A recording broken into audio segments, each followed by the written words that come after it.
Sekeres Price for Tuesday, March 5th, 2024, coming to you from the Go-Go Sports Studio, built by Arbor Lee here at the iconic Wall Center, downtown Vancouver. If you're looking for your next meeting space, contact the Wall. All your events needs taken care of. Sales at wallcenter.com.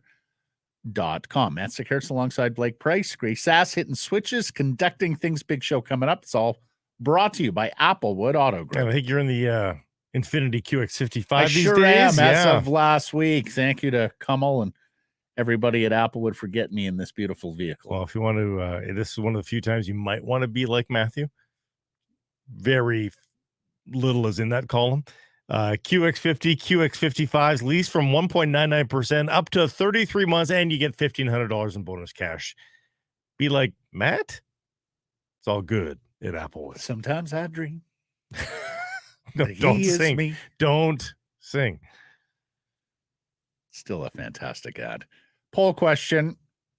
How far are you willing to go in a trade this week? Nils Höglander, Jonathan Lekrimaki, Vasily Podkolzin, Tom Wielander. You can vote at Sekeres Price on Twitter and YouTube.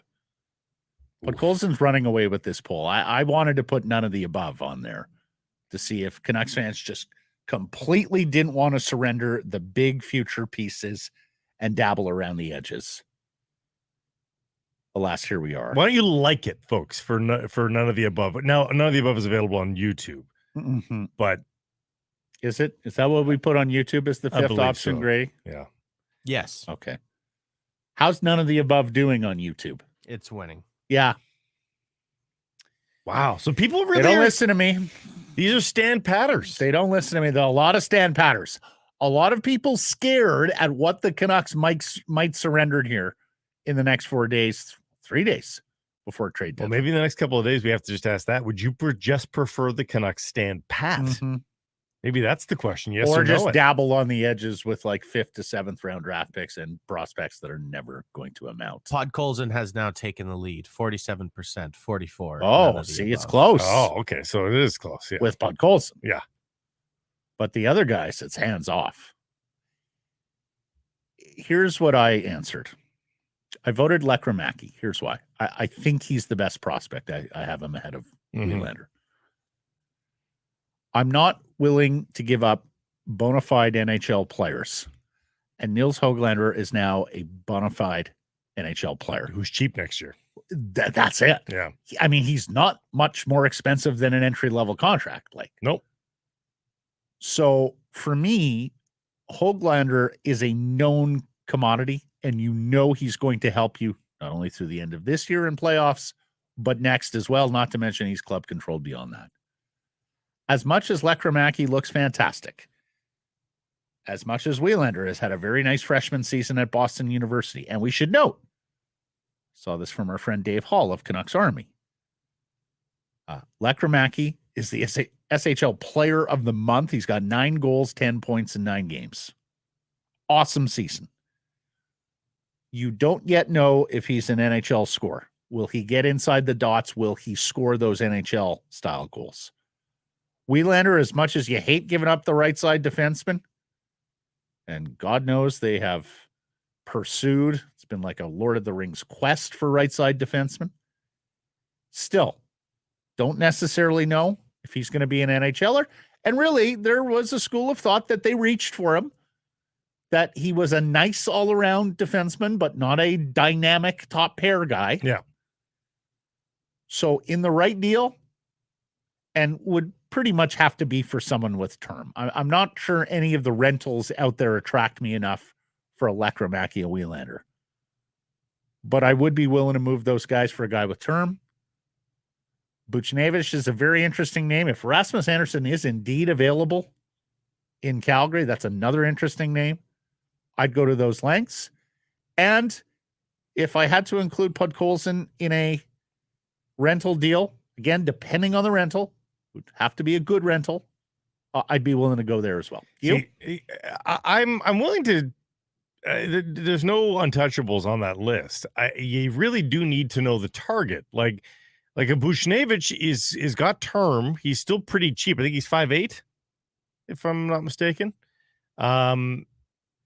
like I would trade a Niels Höglander because that is an upgrade. You go to a guy who's point per game over almost 4 seasons now in the NHL in Buchnevich.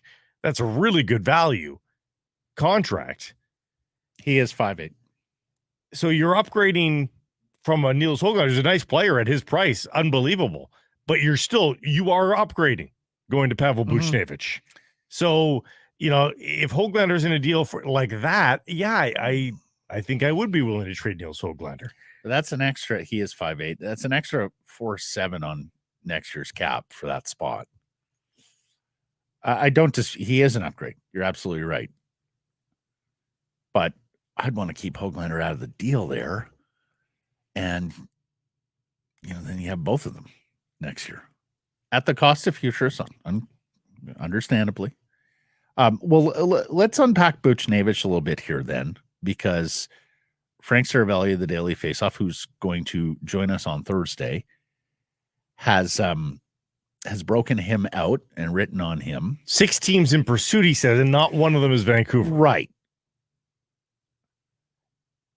Net front guy, and Frank, and I'm sure this is talking to scouts, saying elite spatial awareness. Just understands where the puck is and where it's going and how to get to the correct spots in the offensive zone. And not the big, burly, rough and tumble, take a beating in the net front, but get to the net front at the precise time to either whack home a rebound, deflect a shot. That's what he's great at. He also plays the bumper spot on the power play and can kill penalties. So an all situations winger here, or at least very close to an all situations with good wheels. Winger. He's fast. Played a little middle, but you're probably going to use him on the wing. We know the Canucks depth at center. Yeah, good wheels. Here's the problem. As Frank notes, almost never the first guy in on the forecheck. And he even talks about in the piece, so many coaches, stress, be the first guy on the forecheck. Forechecking, not Buchnevich's game, which may explain why they're not tied to him. That they've looked at him and said, good player, but just doesn't play our style. Our staples are, the things that Tocchet and the staff are called non-negotiables is not really his game. Could well be the case. With your point per game, though, you forgive a lot of ills. Unquestionably so. So we'll see. He's also a big guy that doesn't necessarily play big. Mm-hmm. No, good to have the reach and all that, but he's not a thumper at 6'3". So just another name to sort of ponder as to what might work. And you know what? Leading up to the trade deadline, folks, Canucks are not tied to so and so. Guess what? It takes one phone call for them to become tied to so and so, and that can change. So I wouldn't get too caught up in, they're not attached to that guy. First of all, reporting might not be on that yet, and secondarily, it takes 1 second for that to change. So they know who's available as well as, if not better than the insiders do, and they'll make the calls when they see a guy that they like. Now let's get to our top story, the return of Carson Soucy. And those of you on YouTube might have heard a little discussion actually before we started the show on Carson Soucy. No, I had you muted. Did Don't you? worry. Good. What a guy. Well, I just got a little confused because JPAT threw the stat out there. Canucks 16-1-2 with Soucy in the lineup. That's since the first 2 losses of the year that Soucy participated in. You may remember he got hurt at the end of training camp. He returned for the 3rd game of the season, if I'm not mistaken, at Philadelphia, which they lost. They went on and lost in Tampa. But so since those 2 losses, Soucy, the Canucks are 16-1-2 with Carson Soucy in the lineup. And it's not all him, but at that sample size, it says something. Well, that's the thing. Like in a game as team oriented as ice hockey is, ice hockey. I'm putting you on E's nose for that. What do you mean? I'm just Why don't clarifying. we put Matt on E's and O's for not reading Jeff's tweet properly or doubting Pat's math? Like, come on. Oh, yeah, never doubt Pat's math. Come on. His dad was a statistician. Anyhow, the mathematician. Almost the same thing. It's 2 team a game to say that Carson Soucy, of all players, has that effect on the Vancouver Canucks. But I will say this. He is pretty good defensively. And we talked about the lack of shutouts over the last couple of months for the Vancouver Canucks, on a team that actually had a fair amount of shutouts at the All-Star break, if not the league leader, certainly around the league leaders. You know, they don't seem like they're close, even in a game like the other night versus the Ducks. They couldn't quite get the bagel there either. And we know they've got good goaltending. Getting one extra good true defender probably makes the Canucks a heck of a lot better. And let's hope for the Canucks' sake that the hockey gods will smile on Carson Soucy and allow him to finish the darn season here without yet another injury. And maybe we'll get a better taste. 3 separate injuries this year. So, maybe the Canucks are a much better team with Carson Soucy. Mm-hmm. Often this is the case in sport, certainly in hockey too, where one guy just seems to be a glue guy, and not necessarily like a dressing room chemistry glue guy. I mean, like an on ice, just everything falls into place when that guy is in the lineup. Maybe that's the case for Carson Soucy. I don't know. So he'll play against the Los Angeles Kings. The Canucks in a rematch here against their Pacific Division rivals that just absolutely did them 5-1 at Rogers Arena on Thursday. Just annihilated them. And it wasn't that long ago we were talking about, oh my God, Los Angeles Kings, franchise in disarray, fired the coach, didn't get the new coach bump. Could they possibly fall out of the playoffs? Yada, yada, yada. Pierre-Luc Dubois, what a disaster trade that was. They're playing better hockey. They're actually, as you noted yesterday, Blake, Jeff noted yesterday, they actually have a world where they could climb back into a Pacific Division playoff spot and not a wild card, but could well be the Canucks' first round opponent, depending on how things tumble. The Vegas Golden Knights have lost 3 in a row. They're just terrible right now. So 2 wins in 10 for them. So LA with 2 games in hand on Vegas, if they win them both, they leapfrog Vegas. Hell, they win one of them, they leapfrog Vegas. And of course, we know what Nashville's doing, sizzling. Edmonton's won 4 in a row. I still think Nashville is the obviously preferred first round opponent, but based on an 8-game winning streak, it's pretty clear it's not an easy out in the first round, no matter where you finish. Guillaume Brisebois has been reassigned to Abbotsford. That is good news because the poor guy didn't get on the ice until Saturday. He's been out since training camp. And I bumped into our friend Kirk McLean, a former Vancouver Canucks goaltender, just here at the Wall Center earlier this morning. And he said, hey, this week's going to test their mettle. Yeah. Because what he noted too is, Vegas is kind of back into that desperation camp. We've talked about how they've had so many games here against the upper echelon of the National Hockey League or against teams that are in or around that final wild card line and playing desperate hockey. This week with road games at Los Angeles, at Vegas, you've got kind of a little bit of both worlds colliding in those opponents. They happen to be desperate because they are closer to the bottom of the playoff bar than they are the top of the field. And particularly Vegas to stop the bleeding here, although with Jack Eichel, who returned on Monday night. And then LA, you don't have to tell them about desperation because they've been kind of right on that line for a few months now. But on the desperation side of things, sort of dovetailing these 2 topics here, do we know the 8 playoff teams in the West already? Like, we very well might. I think we might, which adds to the drama of this week, obviously, as the Blues, Flames, and Kraken come to terms with the fact that they are probably out of it. The Flames and Kraken 7 points back.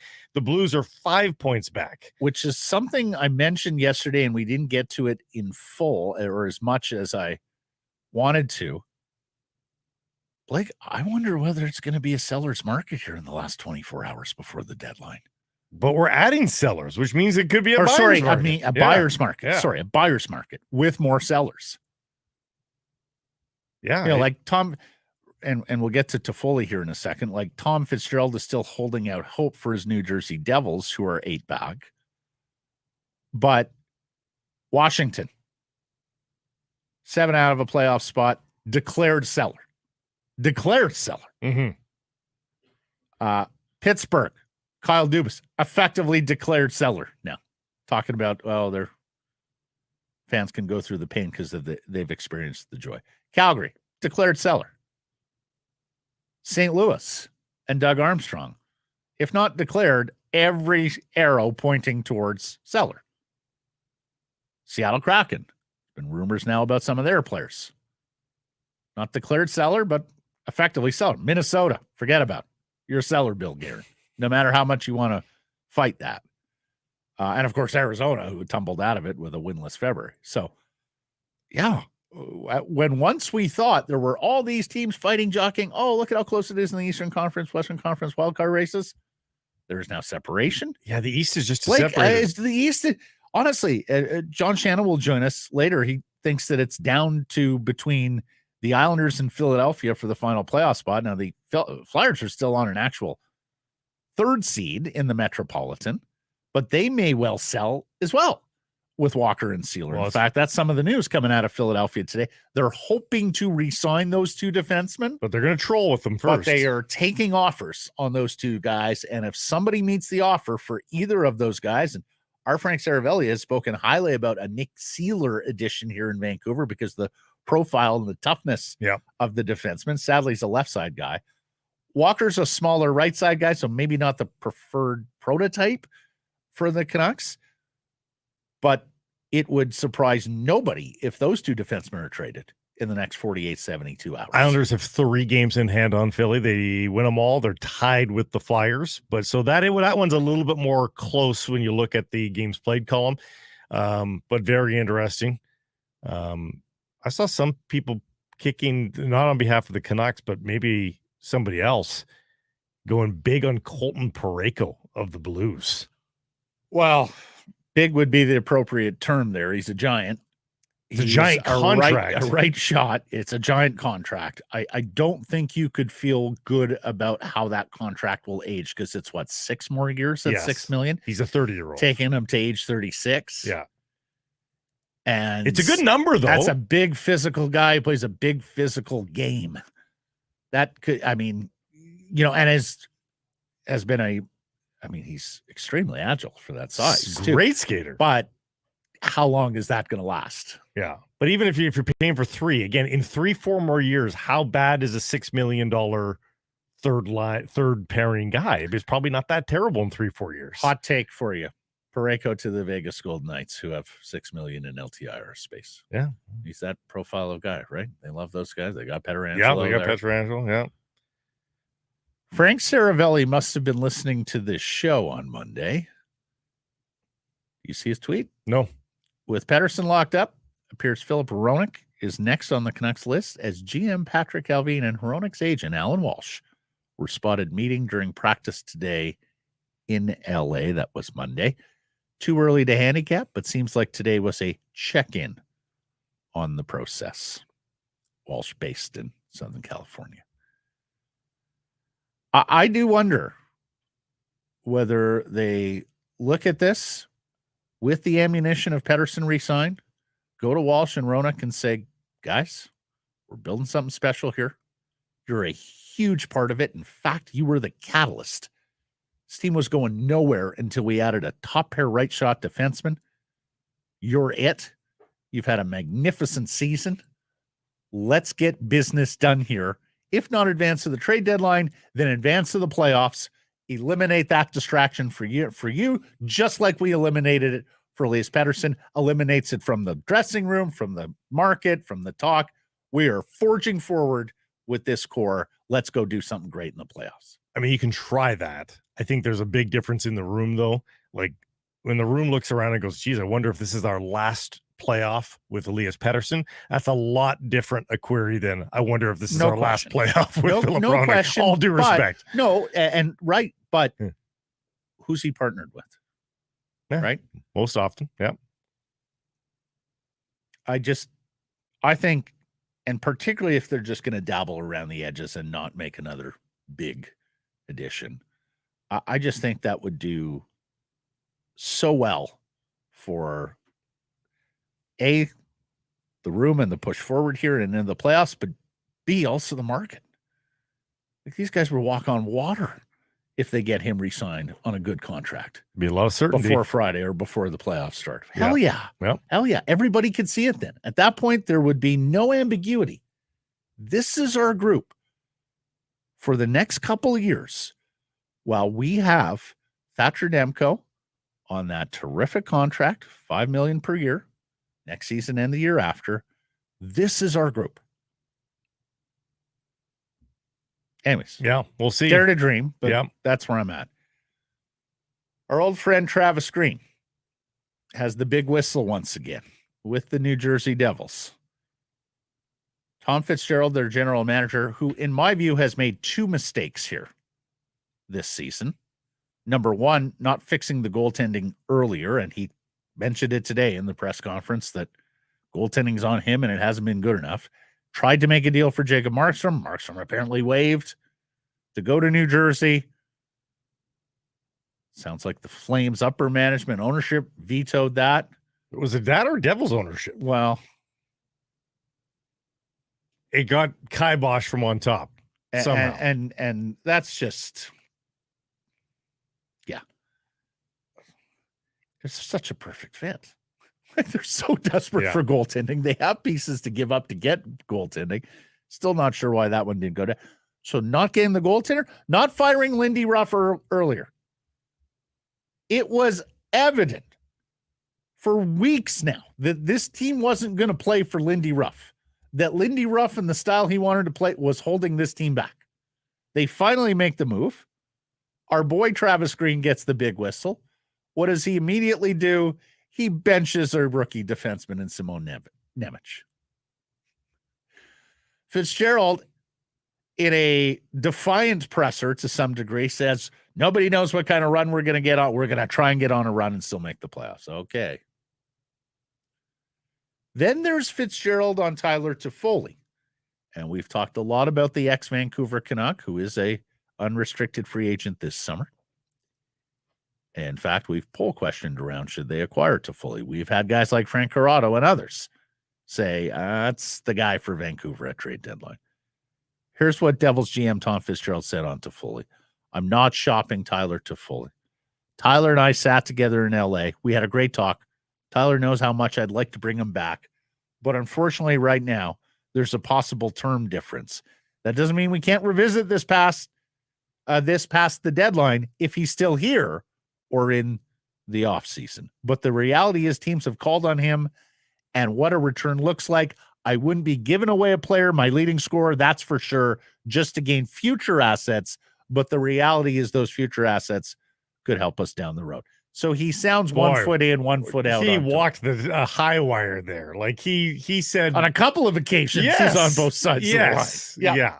So he's couching it. He's being political, but he's basically saying, I might have to trade Toffoli. Mm-hmm. And he's not. And term difference. The clue there, Blake, term difference. How far would you be willing to go? Yeah. On Tyler Toffoli term wise, because we're talking about a player who's over 30 years old, and I can completely understand. He's 31. He'll be 32 in April. I can completely understand Fitzgerald not wanting to give him another 4-year deal, right? Like he got from the Calgary Flames. But can he get by on a 3-year deal? Is he going to be effective? What's the number? I mean, he's having a very good year. He is. Now, he's not the fleetest of foot, 26 goals. He hit 34 last year, too. He's not the fleetest of foot.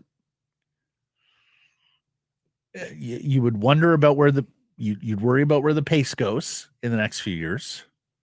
He's just a goal I scorer. can understand if New Jersey said, we'll give you a 2-year deal, Tyler, and he's looking for more. 4.25 right now. Yeah, and that's a pretty good value. We would like that contract when he signed it, Blake. But we said, that's good work. What's the number? Is the number bigger than that? His next contract? Is it bigger? Well, with the rise in cap. I mean, he might be able to get 3 more years at that number. He might or sign that contract with Montreal and then went to Calgary. Yeah, he's got to like where he's going, though, too, to make that signature happen. So we'll see. But do you think a potential return would essentially mimic the Sharon Govich and pick? Honestly, Grady, that's not the worst shout. I mean, especially if he's talking about he wants a player back. Everybody thought they robbed Calgary for Toffoli, but Sharangovich has had a decent year. Yeah, he's turned it on. And they got a pick out of it.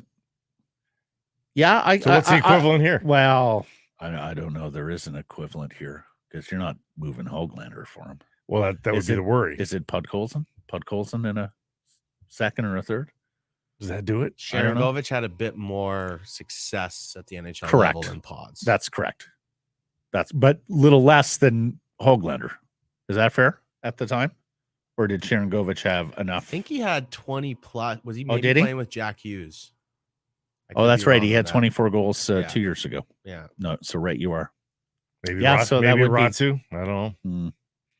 Jake Gensel's back practicing for the Pittsburgh Penguins in advance of trade deadline. We all now expect he'll be moved.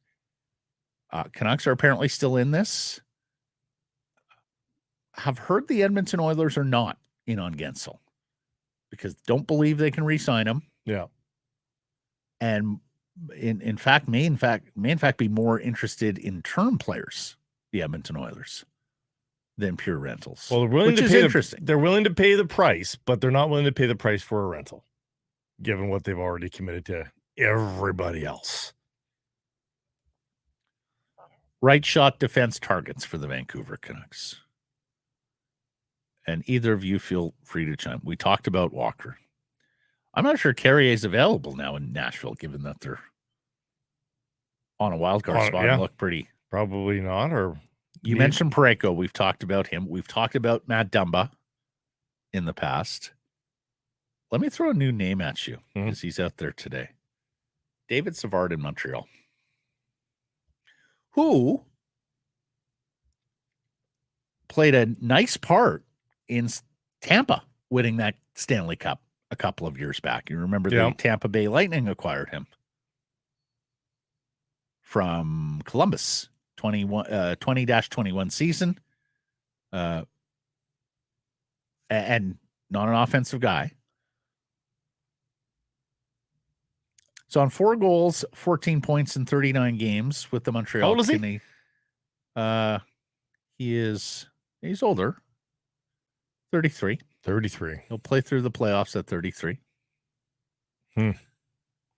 The hope there in Montreal is he can fetch a first-round pick. But that might be a little wishful thinking at this stage. For a 33-year-old. Right shot defenseman. Yeah. Say it with me. And playing 20 minutes and 34 seconds per night with the Habs. Somebody has to. A 3-point. He's a 3.5 million, but he's got term, right? Like he's under contract through next year. Mm-hmm. So he's the classic. You get him for 2 playoff runs. Yeah, I mean, it doesn't move the needle for me. 3.5 though is pretty reasonable. That's pretty reasonable for a guy playing 20 minutes a night on the right side on defense.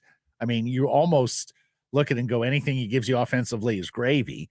And of course, on this team, he wouldn't need to give him a lot offensively.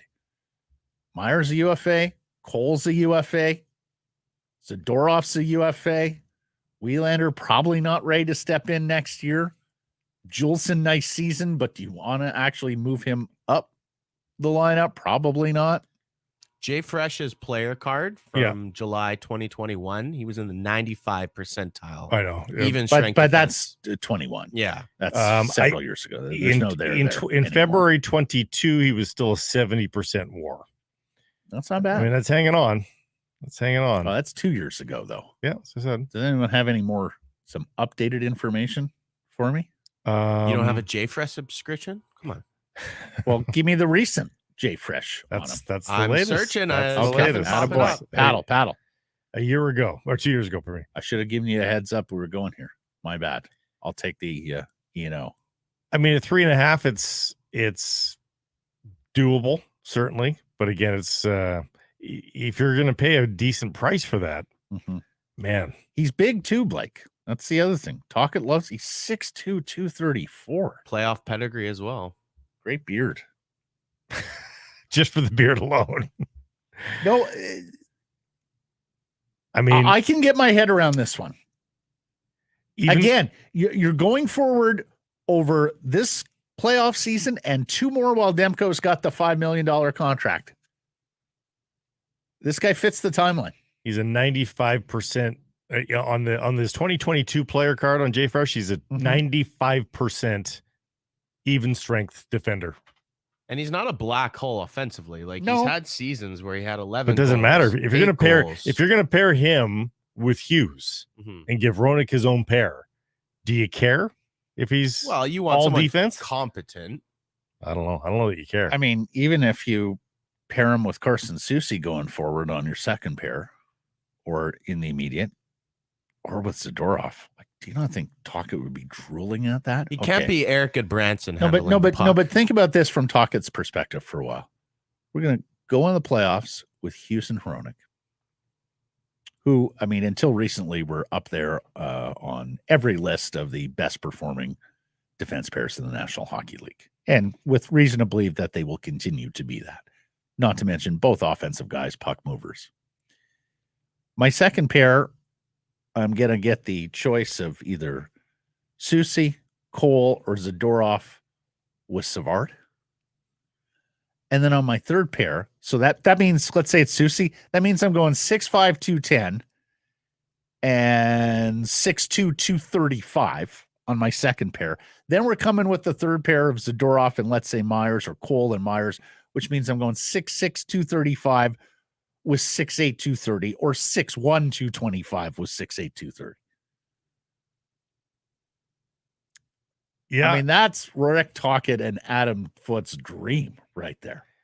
It's almost too big in a lot of ways. Is there enough mobility there?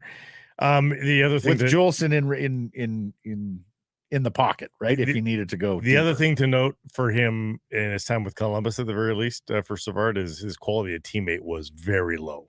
It's in Columbus, yeah, like yes, 18%. Needless to say. So, his what point being there is his offensive numbers might be better if he played with somebody who was a little more forward thinking. Okay. So let me bottom line it for the two of you. Your 2025 first for David Savard. Yes or no? Ooh. No. It's a bit steep for me. Okay. Yeah. Put Colson and a second for Savard. Whew. No, Pod's on his own. If you're trading Grady? that, I'd rather no. If you're trading that, I'd rather them get a forward because I think they need more of a top six impact than Ratu and a second round pick for Savard. Man, they don't have a lot of centers coming. I don't think Ratu's going to do it. I don't know if it would either. Probably not, but he has been better of late. But... Play my game. Yes. Okay, sure. Grady, you going there? Yes. But I don't. EPD and a second for him. Yeah, I do that too. Yeah. So, how about this? Options. Tony DeAngelo is available, and the Carolina Hurricanes have told Frank Saravelli we're willing to take a 5th round pick and retain salary. They're just out there. Anybody gives us 5th, Tony DeAngelo's your guy. Right shot defenseman. I mean, does that tell you everything you need to know about Tony DeAngelo? I think so. The other right shot defenseman out there, and this would be purely from a depth perspective, he's already been traded once this year, but Zach Bogosian, who has won a Stanley Cup with the Tampa Bay Lightning. He's playing on $850,000. He's 33 years old. Supposedly the Wild are trying to resign him. Well, but they could do that in the offseason. Right. He's got a 21 team no trade list somehow, some way. 21 team. 21 team. Wow. No trade. He'll go to a handful so of it sounds like Zach Bogosian just wants no part of Canada. That's when you're a veteran and you've been around the block and you know all the road cities and which ones not to go to. Zach, would you like to play in the West Coast Shangri-La that is Vancouver? No. Would you like to play in the center of hockey universe, Toronto? No. In fact, hasn't he been there once before? Would you like to play in Montreal? No, not there either. Played in Winnipeg too. Sure That's true. Wasn't he drafted there? Been there, done that. He was drafted in Atlanta. He's going all the way back. Yeah. One other thing I want to how about Chad Ruhwedel? We mentioned that yesterday. I know you're it's so much time. You want to spend so much time on a guy who's like at best Sure, but you also Four, have to connect the dots. Like these guys at have best, gone the a Pittsburgh depth route guy. I so many understand. times here. And he's to San Diego. Can we just save the Chad Ruedel talk to Oh my when he God. becomes a Vancouver Canuck? Because I Sure. don't want to waste time No, on Chad Ruedel. He's not going to move the needle, but he's an upgrade over. If Mark we're going to Frey. have to talk Brady. about Chad Ruedel on Friday, then we'll do that. But we're not going to do it before. Exactly. Get my player card ready. See, Brady, we have done these trade deadline shows before. You're still new to the game. You don't talk about a guy that down the pecking order until it comes to fruition. I'm bringing up Like Colton we weren't freaking talking, Parayko here. Yeah, like we weren't talking about what they could get for Curtis Lazar last year until they got a 4th-round pick for Curtis Lazar. And we went, you know what? That's decent work. God, that wasn't last year. You're lying. Yeah. Last year, buddy, to the New Jersey Devils. And if I'm, or was it their first year? Was it their first year here? I believe it was last year, because remember they signed Lazar and then they needed right shot center depth and then they moved him on. And actually Lazar has played some. It was last year. Wow. Lazar has played some for the Devils. He's played fine this year. He's He's good. No, he's been. That's got good. 19 Line points numbers in 56 games. Yeah. Playing 12 minutes. That was last seconds. year. That feels 4 years. I know. ago. Yeah, I know. Well, that's what I was saying. We've lived 1,000 lives Oh my since God. then. A pride of Salmon Arm.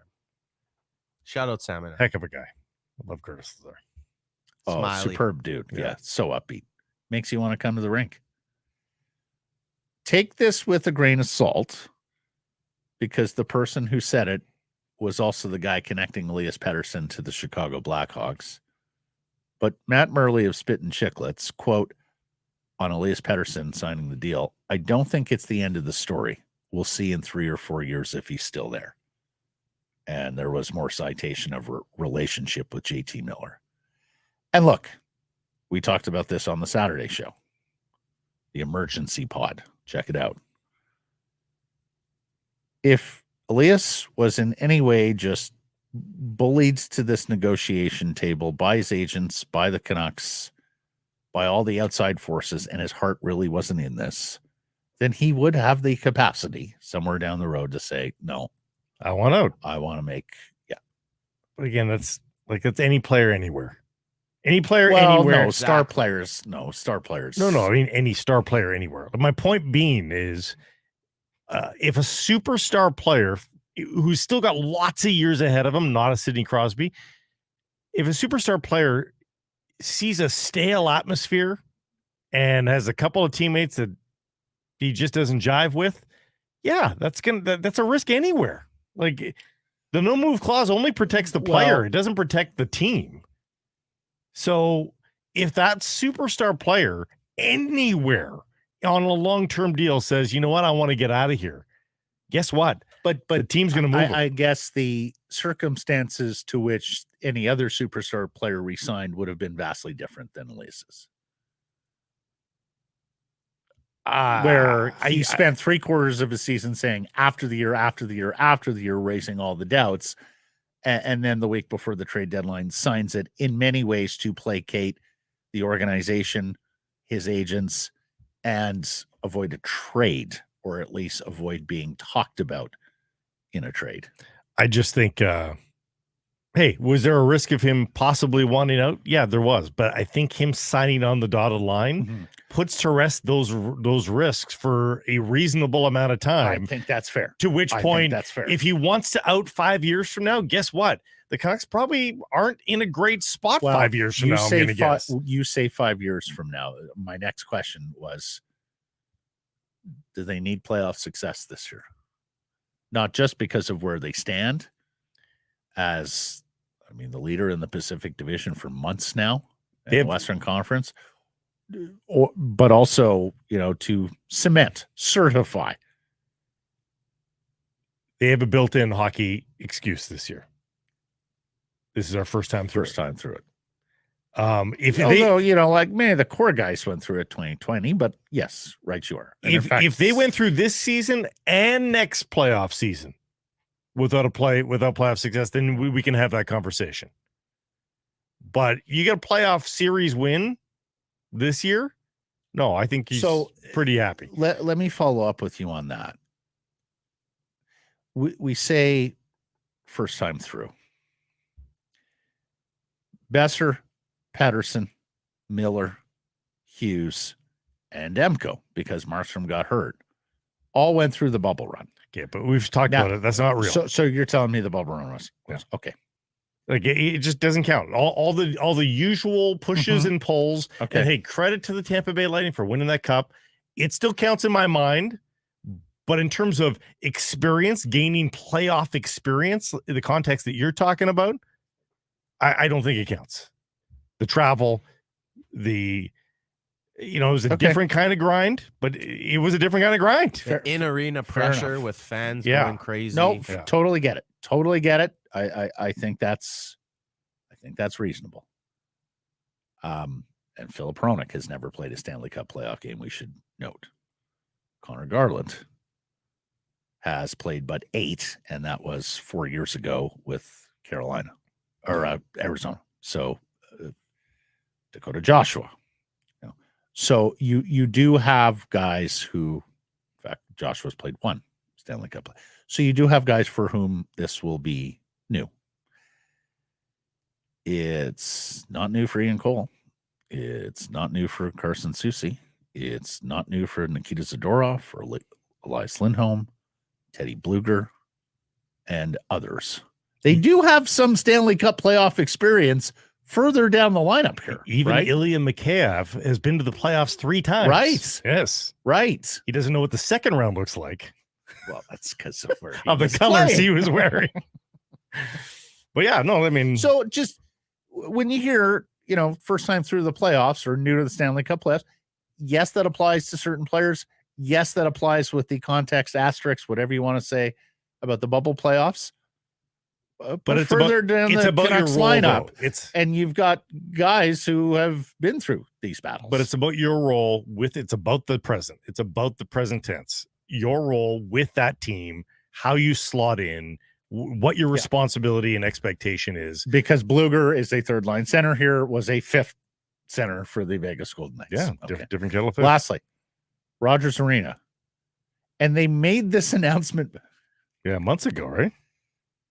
So they announced that the arena is being fitted with black seats and cup holders, and yet felt the need to reaffirm that position yesterday.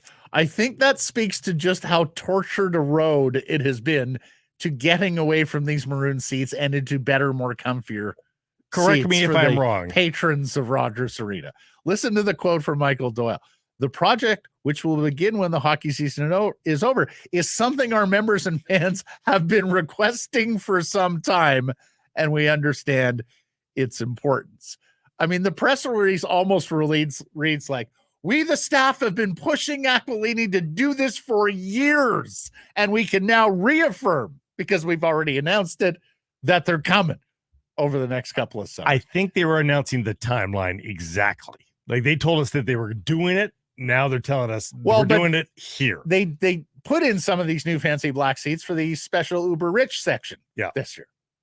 And which I'm sure caused some grumbling from other season ticket subscribers who are paying top dollar for seats in and around the high roller section that don't have the new seats. Well, a few of those non-high roller seats have been, we sat in them. Yeah, some of them. Yeah, but not all. But not all. Yeah. So anyways, that will begin after the last hockey game is played at Rogers. Enjoy your cup holders. You know what? It'd been a long time since I've sat in the rink as a fan. The fancy cup holders? No. Am I wrong? Like, there are no cup holders anywhere else outside of, I think, maybe the club section. Like, is the upper deck, are there not cup holders? I've only sat in Piero's seats this year, the great ones behind the visitors bench. I don't think I'm trying to think back. Last year I went to a game in March or April. Yeah, we went with Brad from Yellow Dog there. Right. I don't think there is. Grady, you've been there this year. Cup holders everywhere? Forget. I don't think there is. Okay. No. I hope they expand the seats a bit too. Yeah, you and me both, buddy. Or maybe we just need to lose some weight. You and me both, buddy. Just saying. There are 2 solutions to that problem. My knees, I feel like I'm locked in here. Like, well, they're not changing Try the footprint. doing it at 6'4", Grady. They're not changing the footprint. No, I know. And Wishful thinking. They're not taking seats out, so I think you're going to have to go with How many beers have you kicked over in your time. Quite a This is at the a issue. game. Quite This a is few. the issue. Stop kicking the beer zone. No, Quite a that- few. See, big brain Hey. conspiracy theory, they do that on purpose, so you have to go buy more. And Grady, Ah. and here's the worst part. If you go on a really cold night or on a really rainy night and you have a big cumbersome coat, now you're out even more space. Yeah. It's like wedged And also behind. your coat's on the floor. So Right. said kicked over Oh, beer is now a little It's bit now on damp. your coat. Yeah, it's all bad. stomping all over it. Then you drop your phone down and forget about it. These are not only first world problems, these are like above that. Mm-hmm. Mm-hmm. the Spoiled brat the problems. here on Secret. $200 seats that I've purchased get my jacket No, wet. but you're absolutely right. But by the same token, given the cost of the ticket, yeah, should you not get should a a few little, things be taken care of? should Yes. you know? Hey, Mark Yeah. Shippen last week in Winnipeg was talking about how they didn't have to be a sales organization because every seat was sold for a while there in Winnipeg, and that they didn't even do the best at being a service organization. The Vancouver Canucks still have a ways to go in terms of being a service organization. Yeah. Well, cup holders. Yay. Let's get to today's menu. It is brought to you by Ben Moss Jewelers, proudly Canadian owned, operated with a history dating back more than 100 years. 5 locations in BC, Willowbrook and Langley, Coquitlam Center. Committed to customer satisfaction. You can check out the large selection of Canadian mined diamonds, lab-grown diamonds, mined diamonds, available with payment plans to suit your needs. For more info, check out benmoss.com. Ben Moss, shine bright like Blake Price. Gary Mason's going to join us here. It had been a while since we've talked to the Aquilini Whisperer. Gary, of course, longtime chronicler of the Vancouver Canucks from his years as the lead sports columnist with the Vancouver Sun, has moved over to the Globe and Mail, and he writes more news and politics now, but a guy who is very, very familiar with the Canucks DNA in this city and what it means to have a season like this, to be looking forward to a playoff run. It sounds like he's going to be at Rogers Arena chronicling some of the Canucks playoff run. Oh, and it's all coming. Like April 22nd or 23rd, whenever they start, and those are the first 2 days of the Stanley Cup playoffs, and we anticipate the Canucks will start one of those 2 Media days. will show up. I was going to say, Yeah. There is no other story in Vancouver, if not British Columbia, than the Canucks in the playoffs. If you have anything you want to release, announce, what have you, get in before April 22nd or 23rd. At that point, it is all attention spans on deck for the Canucks. Every second night, rest your liver, rest your wallet. You're going to need both of them. And the Canucks media relations department be like, we haven't seen you in years. Now you want in? We don't have any space. There's only 5 media seats left. Good luck. I got to shout out the YouTube live chat right now because there's a spirited debate about Sheldon Dries and whether he's NHL quality. I think that ducktailed off of our Where did that happen? Ratu center depth discussion. NHL quality, what? To be traded or to be used? Just to YouTube be live. on the NHL roster. I don't know. YouTube live. Listen to me right here. That horse has left the barn. You don't need to spend another nanosecond talking about that. Chad Ruhwedel is an upgrade from that conversation. I will defend it in this sense. He'll be a black ace in the playoffs. Oh, of course he will. Yeah. If the game was entirely power play, Sheldon Dries would be an NHL player He was getting PP2 last year at points.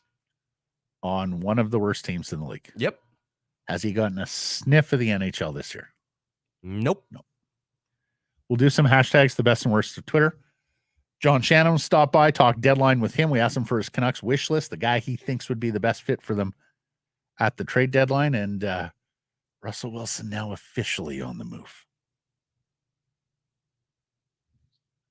Park is the official casino resort of the Vancouver Canucks, and Sekeres Price, we're heading there. Yeah, March 13th. Join us for a live show at BC Kitchen in advance of the game against Colorado.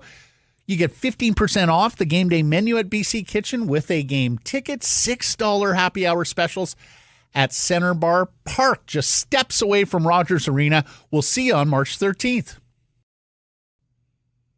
In a season like this, you never want to miss a single second of what's happening on the ice, and you want to be around your fellow fans, right? Well, Greta Bar YVR at 50 West Cordova, the perfect spot to do so. Hey, if you've got tickets, a great place to pre and post. They've got drink specials every single day. And if you don't have tickets, well, stick around and soak up the atmosphere with all your fellow fans, play all the great video games and air hockey, great air hockey setup as well at Greta Bar YVR. We'll see you there, 50 West Cordova. Great Clips is the official hair salon of the National Hockey League. There are 37 salons in Vancouver and the Lower Mainland, all Canadian owned and operated. Download the app and find the nearest to you. When you're up next for a cut, you'll get a ready next text. Great Clips. It's going to be great. Our next guest is a longtime observer, chronicler of the Vancouver Canucks. And I'll say this, I'll bet he's glad his sports writing days are behind him over the last 9 years. There hasn't been a lot of joy in Mudville. No. Gary Mason, Globe and Mail columnist, who joins us now. How you doing, my man? I'm good, friends. I'm good. Thank you very much for inviting me. Can you remind us what do we do when the team makes the playoffs? We watch those games too, right? Is that what we do? That's good. Yeah, well, I guess you just enjoy it for as long as it lasts. And, I think, it is great to see the excitement around the team again. It has been a while, and there's been a miserable number of years. But don't forget, when I was a sports columnist at the Vancouver Sun, I covered some pretty miserable, epochs in the Canucks history as well. The whole Messier mess, and there were so many periods of downtime there too, not long stretches, but I know what that's like, and I also know the thrill of having a good team and seeing the excitement that builds up around that. It's great. Quick story. Gary and I are in a town car heading to SFO after Game 4 in San Jose. 2011, 3-1 series lead, and we look at each other and go, they're going to win the effing Stanley Cup. Can you believe this? Like, we're going to cover a Stanley Cup. Yeah. Tell me, are you going to make an appearance at Rogers Arena? Are you going to be back?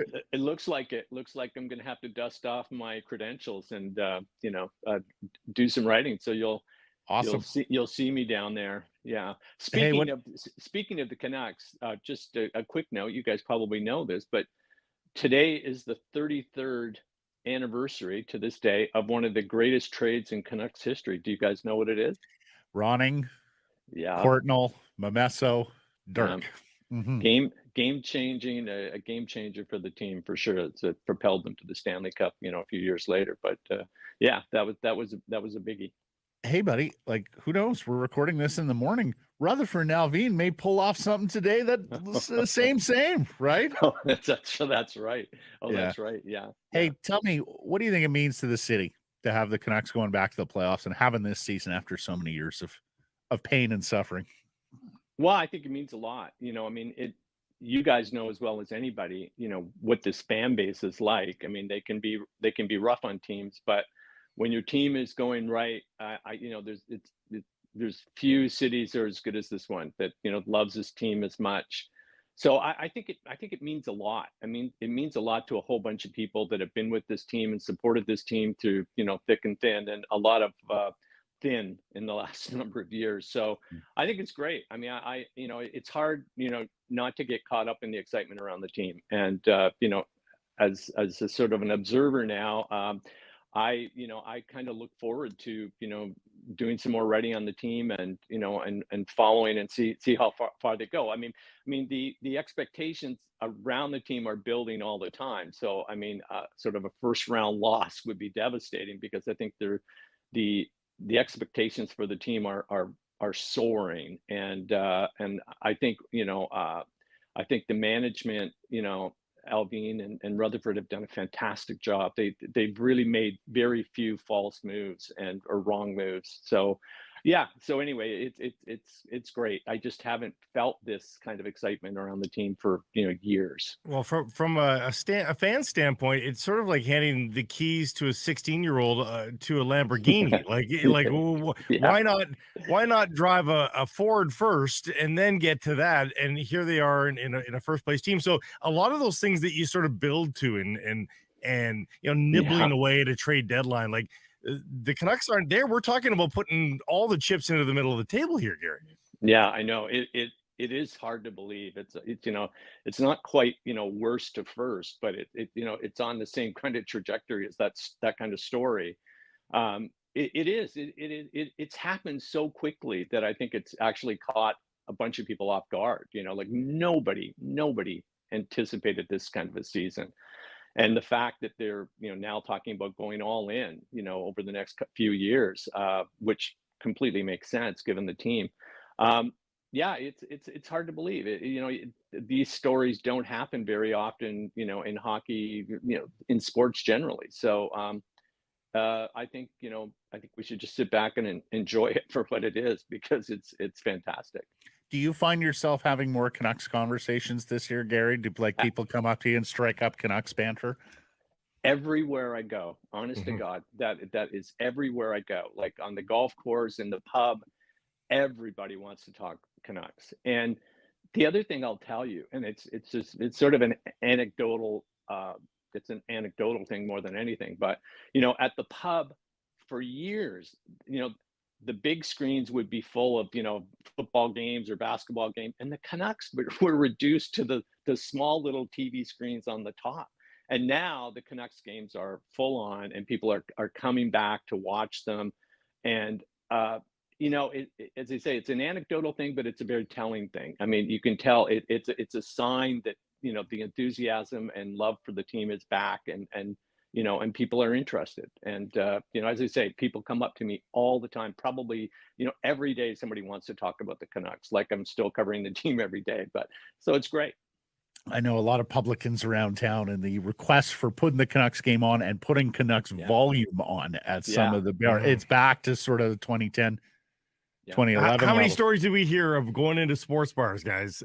Oh, I know. And it wasn't even on. No, you had to ask to put the Canucks game on. That is absolutely right. Yeah. And especially at this time of year, right? Like March, when the death march, as we called it, was on. And it's completely... People didn't care. Yeah, completely. Did you follow the angst around Elias Pettersson's contract situation, Gary, and the ultimate conclusion last week or Saturday? I did, yeah. In fact, I lost a bet on that whole thing. Some guy said he'd never get 12 million, and I actually thought he would. I thought that they wanted him so badly that they might throw that number at him. Of course, they came in. I never thought he would give them the kind of discount that he did. I believe he did. He could have got more if he really wanted to press them on it. But I think it's great for the team. It's great for the city. I think there was a lot of angst among the fans, and concern that if this guy turned his back on the team and in the city, what would that mean? And I think there was some resentment actually building towards Pettersson. So I'm glad that they settled it. I'm not sure that I completely understand what his logic was, in terms of dragging this on as long as it did. And I think it did become a distraction, as you guys probably would attest. But anyway, it's great that it's behind him, and now it gives Rutherford and Nelvin a clear picture of what they're dealing with going forward. I was think that he's lost bet to Aquilini, Mason? No.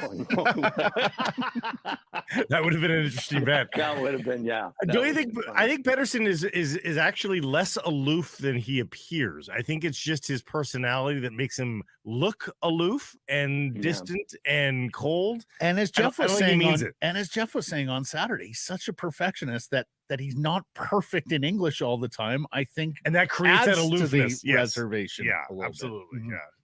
Yeah. I think you guys are absolutely right. I mean, he doesn't come across as a guy who's, he's certainly not gregarious or anything. And he probably could come across to some people as aloof and maybe even a touch arrogant. And, but I don't know the player very well. I couldn't comment really, on his character or anything like that. But anyway, it's behind the team now, and it's great. Hey, what are your thoughts about watch parties and the city's preparedness for the Stanley Cup playoffs after what happened in 2011. Oh, has something happened? Well, I mean, look, it's the first round. It may feel like the Stanley Cup final for the first couple days, but it is just the first round. But needless to say, do you think we've learned all the civic lessons, Gary, and have the right people in place to put a plan, to work an effective plan if this does become a deep Canucks run where people are on the streets by the thousands, game after game? Well, I mean, you would hope that they'd learn their lesson. I mean, and I think they would be smart to start dusting off their playbook, that was designed in the aftermath of 2011. I mean, I hope they don't just wait. Okay, let's just see how they do. I hope they're, and I would hope and expect that that there's some game planning going on the police side of things already. I mean, God forbid that we, would need that again. But anyway, I hope, I mean, we have the city has a reputation when it comes to that, and they're in a very fraught history when it comes to losing big games and things like that. So so I mean, I hope there's some planning going underway for sure. There's some planning inside Rogers Arena. News yesterday of new seats going in, bit of a facelift for the arena for the fans. We know the facelift has already begun for the team in terms of dressing rooms and that sort of thing. That's one thing that has been lacking for this team. I think it's one of the crown jewels, not an original 16, but I still think it's one of the crown jewel teams of the National Hockey League. They were lagging behind in facilities, weren't they? And they still are in terms of the practice facility. Yeah, I think the practice facility is it's a situation that has dragged on far too long.